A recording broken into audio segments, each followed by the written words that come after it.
Quand je sors dehors, j'ai l'impression qu'on vous a tous brisé les couilles avec ce gros casse-noisette. La société se féminise et ça devient presque hostile. Je vous explique tout de suite. Au viseur, 3 fenêtres de tir: marketing, évolution technologique et féminisme. Partie 1, le marketing. Une étude récente estime que le marché mondial des cosmétiques masculins s'élève à 28 milliards d'euros en 2011, 38,5 milliards d'euros en 2018, avec une projection à 49,8 milliards d'euros pour 2026. Un marché en expansion colossale, progressant à 1,5 fois plus vite que celui des meufs. À tel point que certains articles affirment même qu'un mec dépense en moyenne 2 fois plus qu'une fille en termes de soins beauté. Ça y est, on y est. Ça m'arrivait à une époque où les hommes se féminisent bien plus qu'auparavant. Ce qu'il faut savoir, c'est que les produits de marque sont les produits par excellence à forte valeur ajoutée. Par conséquent, les entreprises essaient de modeler les hommes au même stade de consommation que celui des femmes. Et ça se passe par des gros budgets en publicité. Ça se passe aussi par des influenceurs YouTube, Instagram, prêts à tout pour gratter un peu de succès. Si ce n'est pas des suiveurs déjà dégénérés, ça joue sur votre mallette, ça vous fait cracher de la thune, ça vous fait même croire que pour réduire vos problèmes de confiance en vous, il faut absolument la nouvelle crème Nivea Foam. Je trouve ça vraiment malhonnête, surtout que c'est pour vous vendre des produits inutiles qui vous promettent des choses fausses. Et le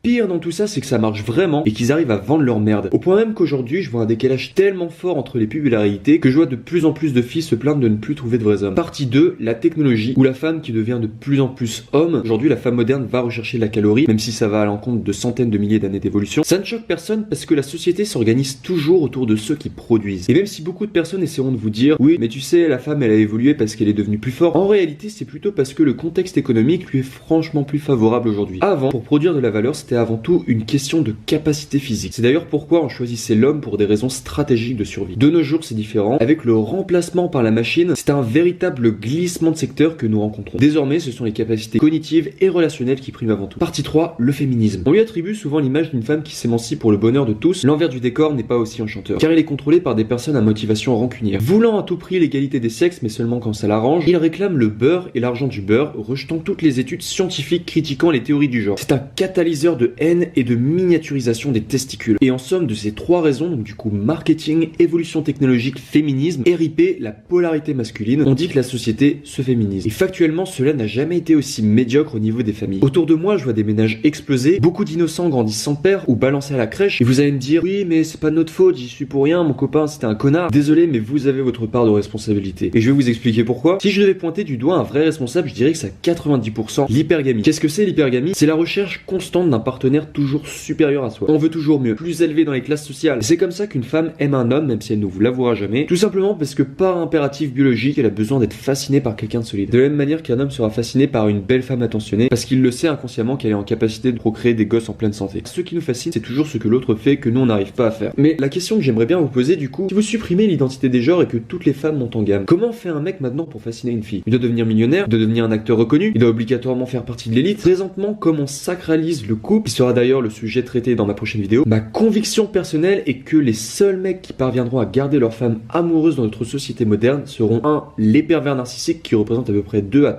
3% de la population parce qu'ils arrivent à baisser artificiellement la valeur d'une fille, et 2. Les hyper alphas, ceux qui représentent à peu près les 1% du monde, tout simplement parce que c'est des mecs qui pèsent vraiment dans le game. De nos jours, même les alphas sont sur un siège éjectable. Ne répondez pas à ces critères et on vous jettera comme une vieille chaussette, ou on vous acceptera 2 secondes, juste le temps de vous extraire vos ressources. Ce qui arrive souvent d'ailleurs au mec bêta qui, lorsqu'il perd son job, il se fait virer une seconde fois par sa femme. Et ça, c'est un disclaimer les gars, faites attention, le jeu est truqué. Dans les pays développés, vous avez de fortes chances de vous faire piquer. Perdez votre porte-monnaie et tout le monde s'exercera contre vous sans pitié.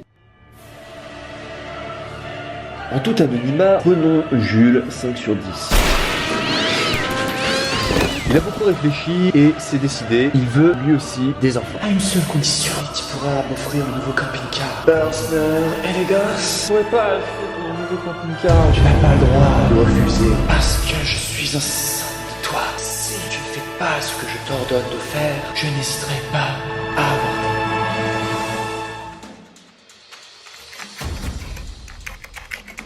Après la menace stratégique de Magali, qui vous allez voir va mal finir, Jules est déjà derrière son ordinateur prêt à répondre au moindre souhait de sa princesse. Il lui faut du pognon et vite. Chance pour lui, un chasseur de tête l'a repéré pour une nouvelle offre d'emploi. Ambitieux, il accepte, ce qui lui fait au total 2 jobs à tenir. 3 jours non-stop qu'il travaille depuis chez lui, l'hyperconnectivité lui permettant une plus grande disponibilité. Il programme à une constante régulière tellement assidue qu'il en a les doigts qui brûlent. Sans arrêter, il est motivé. Espérons juste qu'il tienne le cap. Malheureusement, c'est déjà trop tard.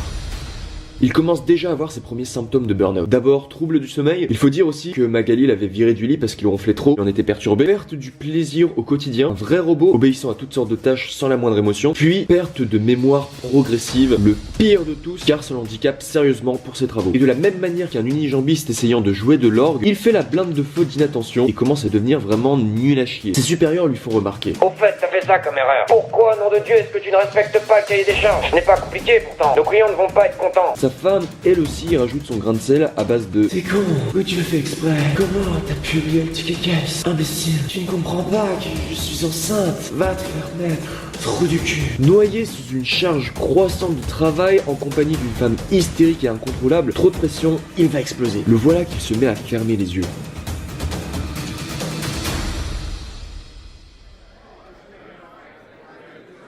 Jules, physiquement parlant, était trop épuisé. Ce burn-out lui avait valu une sorte de blackout abominable, comme s'il s'était pris une grosse cuite. Perdant son job, ce n'était plus une source de revenus, mais une action en pleine dépréciation. Il fallait la vendre et vite. Et à sa grande surprise, lorsqu'il se réveilla, autour de lui, une salle d'audience. Le voilà dans un tribunal. Car pendant son absence, Magali en avait profité pour suivre toutes les procédures du divorce une par une. Un vrai coup monté et il allait le payer. Round 1. C'est déjà le début du premier round. Ils allaient tout d'abord se partager la garde des enfants. Après l'article 12.2, la justice impose de demander l'avis du beau-père avant la séparation officielle des enfants. Qu'avez-vous à dire, Jules, pour votre défense? Jules, qui ne s'était pas du tout préparé à débattre, préfère lui rétorquer avec le cœur. Vous savez, aujourd'hui, je considère mes beaux-fils comme mes vrais fils, car je les ai vus grandir. Ce n'est pas juste de me les déchirer. Magali lui répond soudain d'un coup de pied retourné violent. Tu n'as jamais été le vrai père. Et ils ne t'ont jamais aimé. D'ailleurs, ils ont vite oublié la vraie phase d'autocar. Gros hit dans sa gueule, ça fait mal à l'ego. Mais le débat n'était pas encore clos. Round 2. Place maintenant au deuxième round pour déterminer s'il y aura une pension alimentaire. Pour Magali, c'était le Graal. Elle qui adorait manger toutes sortes de sandwichs ou autres choses sucrées, si elle bénéficiait de ce bonus, ce serait fabuleux. Elle reste donc très attentive. D'après l'article 465.11, il faut maintenant débattre sur la pension alimentaire. Je ne vois pas pourquoi je paierais une pension alimentaire à cette grognasse, étant donné que ce sont plus mes enfants. Est-ce que j'ai raison? Magali lui rétorque aussitôt d'un sévère coup de boule.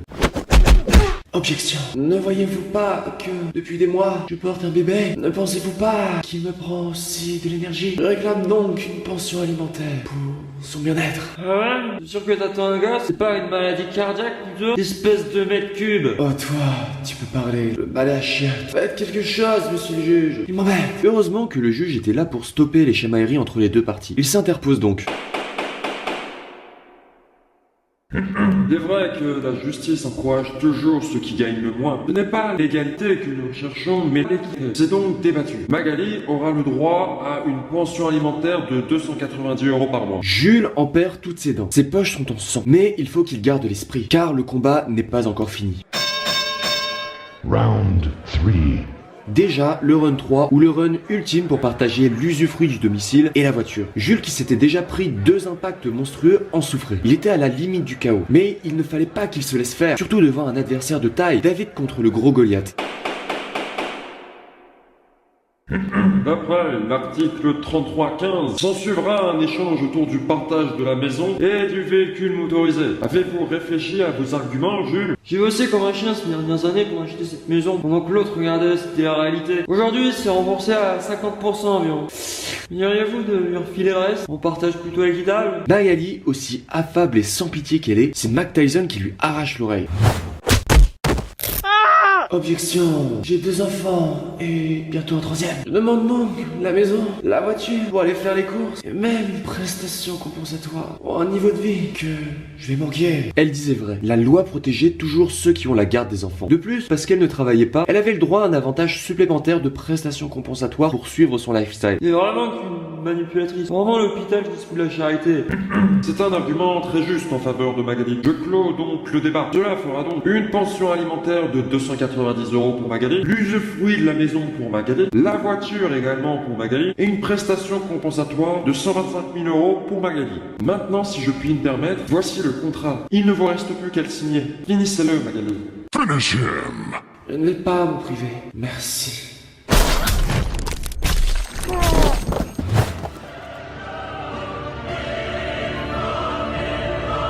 Dans le prochain chapitre, ce n'était pas qu'un effet visuel, Magali accouche bel et bien d'un nouvel enfant. Mais qui est le père? Ça, c'est un mystère. Elle profitera donc de tous les avantages perçus de Jules pour lui soutirer un maximum de fric, pour faire à foison des bars à Morito avec ses copines. Mais le karma la rattrapera et heureuse elle ne sera pas.